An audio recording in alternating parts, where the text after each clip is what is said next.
Hello and welcome to the third of Engineering and Technology Magazine's exclusive video bulletins from InfoSecurity 2009. Coming up later in this bulletin, we'll be speaking to Franklin Jones, who's a director at Palo Alto Networks, who'll be asking the question, is the firewall dead? Should it be thrown out with the rubbish at the end of the week? And after that, we'll have Graham Cluley, who's the senior security consultant at Sophos, and he'll be asking, are the cyber criminals getting more inventive and innovative in the kind of scams that they're trying to lay on top of us? All that coming up very soon. I know you come here hot foot from RSA, out of the frying pan into the fire. How are you finding InfoSecurity Europe 2009? It's pretty good actually. It's been pretty busy. We're getting big crowds. A lot of interest in some of the new threats which are coming out, the new emerging threats, things like social networking attacks, the malware which is occurring there, and people are really interested in things as well, like the encryption story more than ever before. I think they're hearing about more companies who are losing essential data from their systems and want to know what, we need to get this problem under proper control. On the common thing, in terms of raising awareness amongst ordinary users, I mean, corporate users, ordinary users, things like celebrity hacks seem to attract a lot of attention in the media.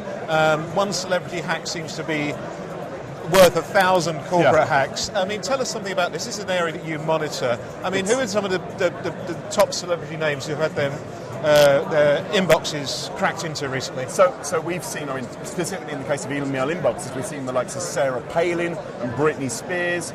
Michael Howard had his inbox hacked as well, and a Nigerian scam sent from his address. But most recently, in just the last few days, Salma Hayek, the Mexican actress, she had her MobileMe, her Apple account, broken into, and the hackers did that by guessing her secret password, the thing which reminds you of what your real password is. And she made a classic mistake that many people make, which is using a piece of information which anyone can find out. So she, in her case, said, what's the name of my most famous film role? I mean, duh, that's something that anyone can work out and break into a celebrity's account. When the likes of the Daily Mail and the Evening Standard begin to talk about these worms, I wonder if they do really care about getting the real story out there about the true virus threat, or whether they're actually interested in selling newspapers. Because the story we told them was April the 1st, Configure, no reason to believe it's going to be any different from any other day as far as impacts on users. But that's not the story they wanted. They wanted a ticking time bomb.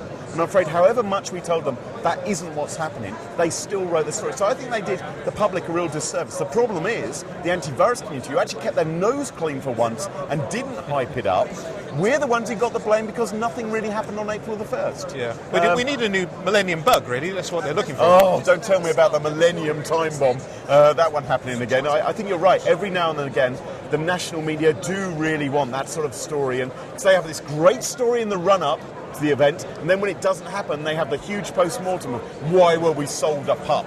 The interesting thing we found out in the survey was that most of the people that are in senior positions came by accident. They hadn't planned it. They had been in IT or some area. Somebody came in one day and said, how would you like to be the security manager? Neither one knew what it was, but they ended up in that position and found out how interesting it was. So this is an emerging role, an emerging profile, and it needs some definition, you feel?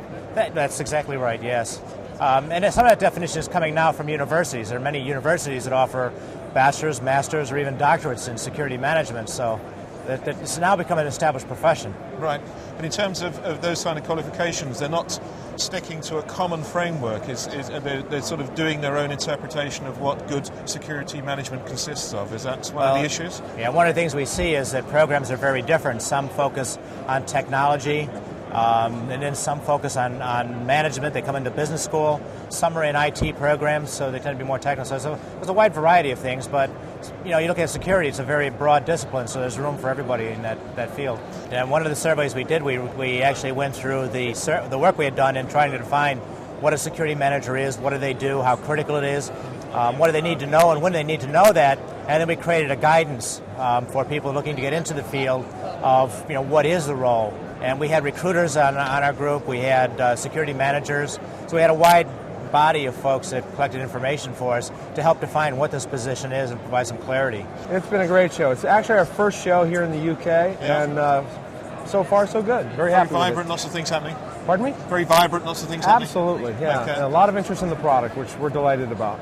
There's lots of interesting arguments. I see from your T-shirt here, it says it's time to fix the firewall. It is time. The key message from Palo Alto Networks seems to be that the firewall is dead. Absolutely. A lot of people are going to be a little bit surprised to hear that. Why are you saying it? Well, so this is a $6 billion market.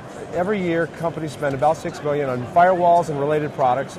But if you look at what's happened to the technology over the last 15 years, it's fundamentally the same as it was 15 years ago.